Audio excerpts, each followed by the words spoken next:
अधिवक्ता ही समाज में या देश में बदलाव या चेतना ला सकता है। अधिवक्ता ही प्रजातंत्र का सिपाही होता है। बिना अधिवक्ता के ना तो कोर्ट है किसी। जन जन की आवाज, सिटी न्यूज एमपी। वरिष्ठ अधिवक्ता राज्यसभा सांसद विवेक तन्खा का मऊगंज नगर में हुआ प्रथम आगमन। मऊगंज निजी पारिवारिक वैवाहिक कार्यक्रम में शामिल होने नई दिल्ली से मऊगंज जिले के खटखरी ग्राम बैरिहा दुवगवा पहुंचे, जहां उन्होंने अपने कार्यालय के पुराने स्टाफ व बेहद करीबी रहे बैजनाथ कुशवाहा के निज निवास पर इनके परिजनों व उपस्थित लोगों से मुलाकात किए और बैजनाथ कुशवाहा के पुत्र को विवाह बंधन के अवसर पर आशीर्वाद देते हुए सुखमय जीवन की कामना की। वहीं इस अवसर पर ग्राम पंचायत बैरिहा दुवगवा को जनहित कार्यों के लिए 5 लाख की सहायता राशि देने की बात कही। साथ ही ग्रामीणों की समस्याओं पर प्रशासनिक सहयोग की बात भी कही। वहीं जिले में प्रथम आगमन पर मऊगंज अधिवक्ता संघ कार्यालय पहुंचे, जहां उन्होंने तमाम अधिवक्ताओं से मुलाकात किए। वहीं अधिवक्ताओं द्वारा श्री तन्खा का मऊगंज में जोरदार स्वागत किया गया। आइए आपको जोड़ते हैं सीधे वरिष्ठ अधिवक्ता व राज्यसभा सांसद विवेक तन्खा से और दिखाते हैं कि मऊगंज प्रथम आगमन पर क्या बोले। अधिवक्ताओं द्वारा एक मांग की गई है बैठने के लिए और पक्षकारों के लिए। नहीं, ये तो ज़रूरी है और मैंने बोला कि मैं इसमें मदद भी करूंगा। मैं एमपी लैट से इसके लिए राशि भी दूंगा, क्योंकि ये मैंने पार्लियामेंट में जो कमेटी है लॉ जस्टिस की, जिसका मैं मेंबर हूँ 5 साल से, मैंने वहाँ पर जो गवर्नमेंट ऑफ इंडिया की गाइडलाइंस बनवाई है उसमें हम लोगों ने ये डलवाया था कि जब भी कोर्ट बनेगी कहीं पर, वहाँ पर अधिवक्ता और महिला अधिवक्ता का कोर्ट बनेगा और अलग से वॉशरूम अधिवक्ताओं के लिए और महिला अधिवक्ता के लिए बनेगा। आपके यहाँ शायद ये सब अरेंजमेंट नहीं हुआ है, तो ये आगे पीछे होना चाहिए, क्योंकि ये गवर्नमेंट ऑफ इंडिया की गाइडलाइंस है। आई एम श्योर आपके यहाँ बड़े सक्षम एमपी एमएलए हैं, आप उनको रिक्वेस्ट करेंगे, मैं तो मदद करूंगा, बट जो क्षेत्रीय लोग हैं उनको आगे बढ़ के इस बात को आगे बढ़ाना चाहिए। सर, आज जिले में पहली बार आप आए हैं, अधिवक्ताओं के साथ आपने बैठक भी ली, क्या संदेश देना चाहेंगे सर? मैं संदेश ये देना चाहता हूँ कि अधिवक्ता ही समाज में या देश में बदलाव या चेतना ला सकता है। अधिवक्ता ही प्रजातंत्र का सिपाही होता है।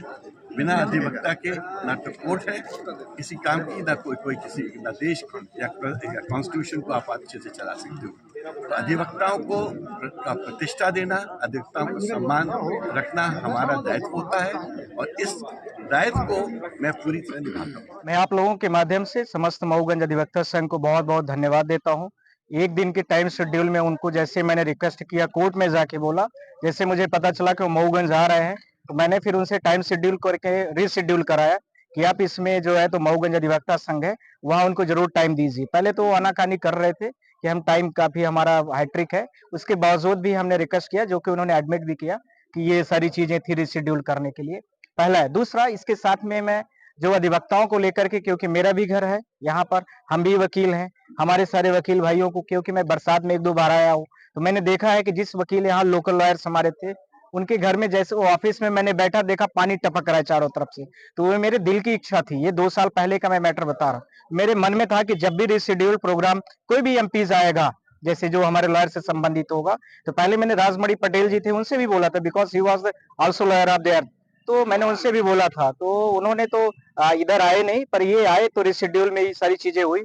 उन्होंने 10 लाख रुपए तक के आज बोला है कि 10 लाख यहाँ पर टीन शेड का जो है, जितना यहाँ बेचारे ये झोपड़ी ये पूरी बनी हुई टेम्परेरी जो बना है, इसको रिमूव करने का और इसके साथ में टीन शेड बनाया जाएगा, जिसमें मुझे लगता है कि यहाँ जितने अधिवक्ता संघ है उनको बैठने की पर्याप्त जगह होगी, अपनी फाइलिंग रख लेंगे, अपने क्लाइंटों के साथ में एडमिट कर लेंगे, बात कर लेंगे, और उनकी जो फाइलों को लेकर के समस्या, बैठने की समस्या, साथ में अनियमित दिनचर्या में जो भी प्रॉब्लम आ रही थी क्लाइमेटिक तरीके से, उसमें भी काफी निजात मिल जाएगी और वो सही हो गया। पहला पॉइंट। दूसरा, इसी के साथ में मैंने अधिवक्ता संघ मऊगंज के जो उन्होंने प्रोग्राम किया था, सारे लोगों को बहुत बहुत धन्यवाद देता हूँ। मुझे लगता है कि काफी बड़ी तादाद में उन लोगों ने सारे लोग आए, सब लोगों ने सुना और टाइम दिया अपना अपना, उसके लिए भी मैं धन्यवाद देता हूँ, क्योंकि 3 दिनों की लगातार छुट्टियाँ थी।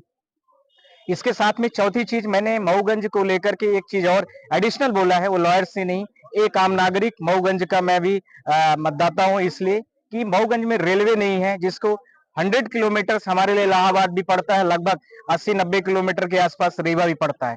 हमने निवेदन किया कि रीवा की जो रेलवे लाइन है उसको यहाँ तक खींच दिया जाए, तो यहाँ भी सुगम हो सकता है। और रेलवे और इनके अश्वनी वैष्णव से काफी अच्छे संबंध है, रेलवे से, रेलवे मिनिस्टर से, उस कमेटी में भी है, इसलिए भी मैंने निवेदन किया है कि ये काम हो जाएगा तो दूसरा भी अधिवक्ता जो जबलपुर जाना चाहते हैं यहाँ से डेली कनेक्ट हो जाएंगे, जैसे कि रीवा से इंटरसिटी से डेली लोग कनेक्ट होते हैं। यह मेरा अगला अप्रोच है, जिससे आप लोगों के लिए भी सुलभ हो, हमारे लिए भी सुलभ हो और सब जनता के लिए, आम जनता के लिए सुलभ हो। मुझे लगता है कि हर अधिवक्ता का जन कल्याण और इसके साथ में जनहित की जो विचारधाराएं हैं, मुद्दे होते हैं, उसको लेकर के हमेशा लड़ाई होती है।